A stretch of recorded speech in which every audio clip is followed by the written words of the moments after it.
My name is Sam Vaknin. I'm the author of Malignant Self-Love, Narcissism Revisited. In a famous experiment, students were asked to take a lemon home and to get used to it. 3 days later, they were able to single out their lemon from a pile of rather similar ones. They seemed to have bonded with the lemon. Is this the true meaning of love, bonding, coupling? Do we simply get used to other human beings, to pets, to objects? Habit forming in humans is reflexive. We change ourselves and our environment in order to attain maximum comfort and well-being. It is the effort that goes into these adaptive processes that forms a habit. A habit is intended to prevent us from constant experimenting and risk-taking. The greater our well-being, the better we function, and the longer we survive. Actually, when we get used to something or to someone, we get used to ourselves. In the object of the habit, we see a part of our history, all the time and effort that we had put into it. It is an encapsulated version of our acts, intentions, emotions, and reactions. It is a mirror reflecting that part in us which formed the habit in the first place. Hence, the feeling of comfort when we have habits. We really feel comfortable with our own selves through the agency of our habitual objects, traits, and behavior patterns. Because of this, we tend to confuse habits with identity. When asked who we are, most people resort to communicating their habits. They describe their work, their loved ones, their pets, their hobbies, or their material possessions. So, who are they? They are their habits. They are their work, their loved ones, their pets, their hobbies, or their material possessions.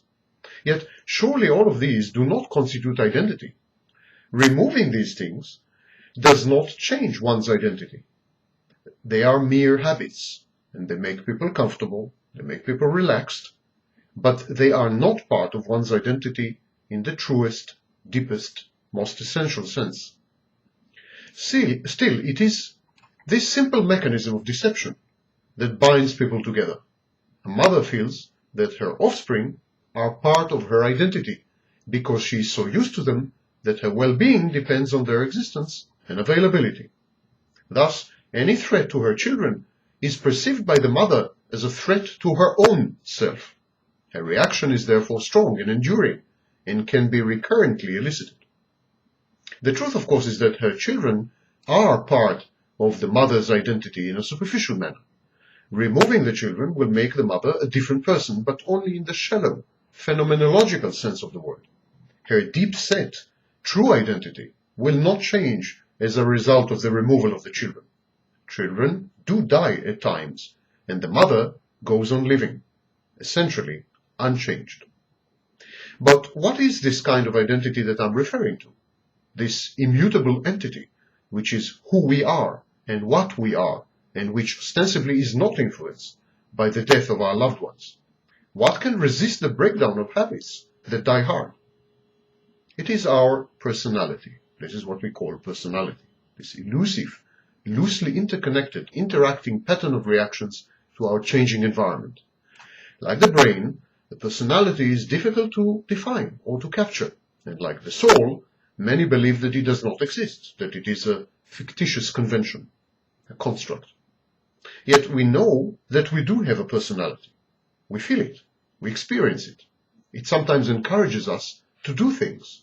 At other times, it prevents us from doing things. It can be supple or rigid, benign or malignant, open or closed. Its power lies in its looseness and lack of definition, in its fuzziness. Personality is able to combine, recombine, and permute in hundreds of unforeseeable ways. It metamorphoses, and the constancy of these vicissitudes and changes is what gives us a sense of identity. Actually, when the personality is rigid to the point of being unable to change in reaction to shifting circumstances, we say that this kind of personality is disordered. One has a personality disorder when one's habits substitute for one's personality and one's identity. Habits are rigid. Personality and identity are always in flux. Such a person with a personality disorder, identifies himself with his environment, taking behavioral, emotional, and cognitive cues exclusively from his environment and from his habits.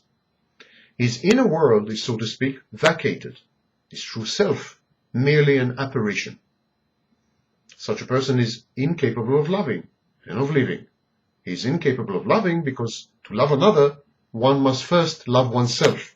And in the absence of a self, that is impossible, of course.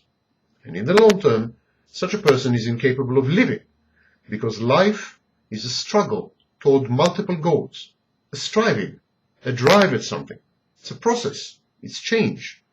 Life is change, nothing fixed.